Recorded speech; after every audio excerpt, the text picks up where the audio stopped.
அனைவருக்கும் வணக்கம். இந்த ரிதன்யா மரணம் குறித்து என் தனிப்பட்ட கருத்தை பெண்களுக்கு சொல்ல விரும்புகின்றேன்.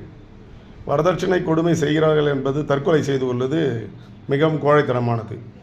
அது உன்னை பெற்றவர்களுக்கும் உங்களை சார்ந்தவர்களுக்கும் தான் பாதிப்பே தவிர உன்னை மணந்தவனுக்கோ அல்லது மாமியார் நாத்தனார்களுக்கோ இல்லை. எனவே பெற்றோர்களை தவிக்க விட்டு இப்படி தற்கொலை செய்து கொள்வது முட்டாள்தனமான ஒரு செயல். நீ இந்த உலகத்தை விட்டு பிரிந்தாலும் பரவாயில்லை, ஆனால் நிச்சயம் இனி ஒரு உயிர்கள் இப்படிப்பட்ட காரணங்களுக்காக பிரியக்கூடாது. வாழ்க்கையில் எத்தனையோ வழிகள் இருக்கிறது. வாழ பெற்றோர்களுடன் வாழ்ந்திருக்கலாம் அல்லது மறுமணம் செய்து கொண்டிருக்கலாம். 7 மாதத்தில் நீங்கள் எடுத்த முடிவு மிகவும் கேவலமானதும் கூட. இதை நான் வன்மையாக கண்டிக்கின்றேன். யாருக்கு இழப்பு?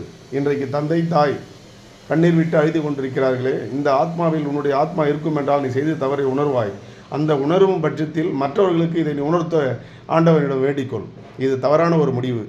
வரதட்சணை கொடுமை என்பதற்காக தற்கொலை செய்து கொள்வதென்றால் இன்றைக்கு தமிழகத்தில் இருக்கக்கூடிய பெரும்பகுதி பெண்கள் தற்கொலை தான் செய்து கொண்டிருப்பார்கள். எனவே இது போன்ற தவறுகள் இனிய வருங்காலங்களில் எந்த சகோதரிகளும் இது செய்யக்கூடாது.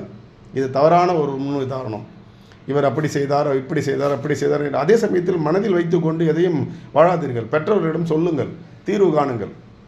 அதே சமயத்தில் பெற்றவர்கள் பெண்கள் வருத்தப்பட்டு வேதனைப்பட்டு வீட்டிற்கு வரும்போது கணவனோடு தான் வர வேண்டும் என்று அந்த காலத்தில் ஐதீகத்தைப்படி நீங்கள் பின்பற்ற வேண்டிய அவசியம் இல்லை என்பதை நான் தனிப்பட்ட முறையில் பெண்ணை பெற்றவன் என்ற முறையில் இதை சொல்கின்றேன். எனவே தயவு கூர்ந்து பெண்களை துன்புறுத்தாமல் வாழக்கூடிய வாழ்க்கை கஷ்டம் நஷ்டம் என்றாலும் பரவாயில்லை. ஆனால் வரதட்சணை பணத்திற்காக இப்படி செய்கிறான் என்றால் அவனை நீங்களே தண்டியுங்கள். அரசாங்கத்தையோ அல்லது காவல்துறையோ தேவையே இல்லை, நீங்களே தண்டிக்கலாம். அதற்கு நான் அனுமதி அளிக்கின்றேன் தனிப்பட்ட முறையில்.